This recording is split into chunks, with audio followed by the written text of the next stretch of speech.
understand one important thing, that when a person wants a borrowing, immediately he will approach a banker. But when he wants a borrowing 3 months later, if he is asking for whether the banker can freeze the interest rate, would mean definitely you would see no, it is not possible. You come that point of time, we will be in a position to quote this. I wanted to freeze the rate because it is for a temporary period of time I require the money. Maybe for 6 months I require this 3 months later, or it could be 6 months later for a period of 3 months I require this money. So can I not enter into a forward contract with a banker? So answer to that question, we can just see that as how it is getting operated. This sort of arrangement is what we call it out as forward rate agreement, popularly known as FRA, F-R-A. What is this FRA? Let us just look into the screen as how it is getting operated. The end user, I am the borrower. I will approach the banker, my present banker, maybe Union Bank of India. I am approaching them.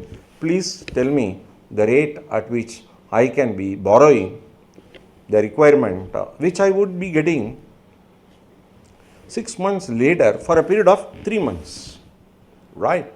So the banker is going to quote only the current rate. He is not going to give me a rate which they would be charging me 6 months later.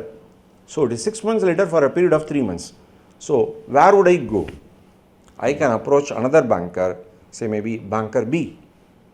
So what is that the banker B would do? The banker B will do an insurance function.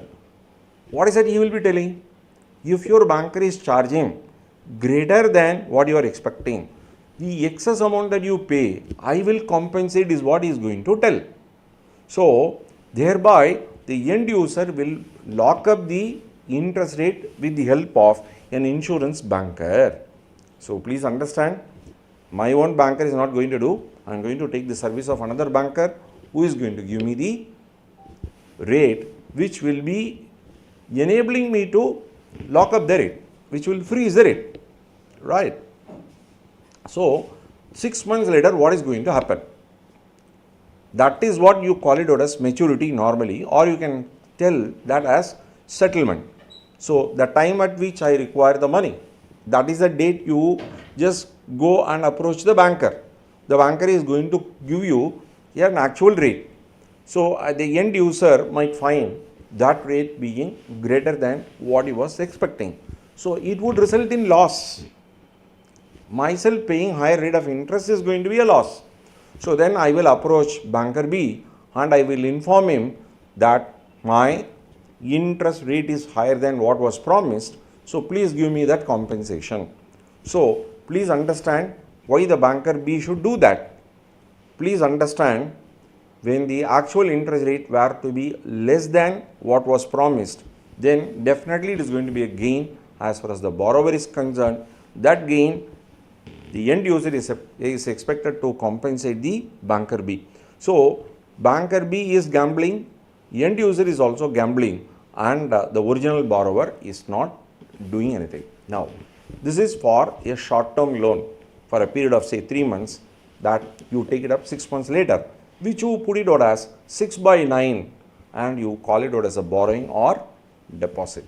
So this is one aspect. Another aspect, let me tell you, if you want the borrowing for a longer period of time, supposing I am a borrower.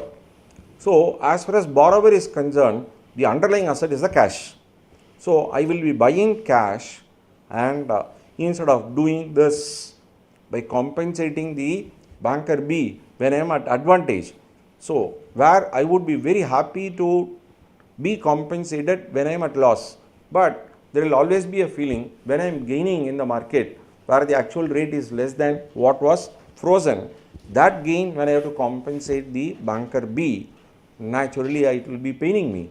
So I want a scenario where when interest rate is higher than the covered rate, I would be happy to pay only the covered rate. If the interest rate, actual interest rate were to be less than the covered rate, I am expected to choose only the actual rate, which is beneficial to me. See, it is all a business. I don't want to be put to loss. I want my interest rate should not be going up. So where I want a cap. So which you call it as ceiling in other words. So what is that particular option that I got to choose? So please understand the underlying asset what I am doing is a cash which I am just buying. So naturally in the case of a borrowing I should be taking up call option. Please understand, if I were to be an investor or a depositor where I got to sell the cash to the banker and where the option is expected to be put option. So please understand, in the case of a borrower who is buying the cash, for him it is call option. In the case of a person who is depositing the money, he is selling it and therefore he is expected to take up put option. So have that in your mind. Today we have discussed something about FRA. The other one is that borrower will normally be choosing call option and the depositor will always be choosing put option.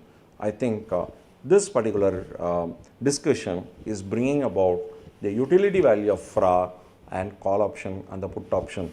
In the case of call option, you call it out as capping the loan.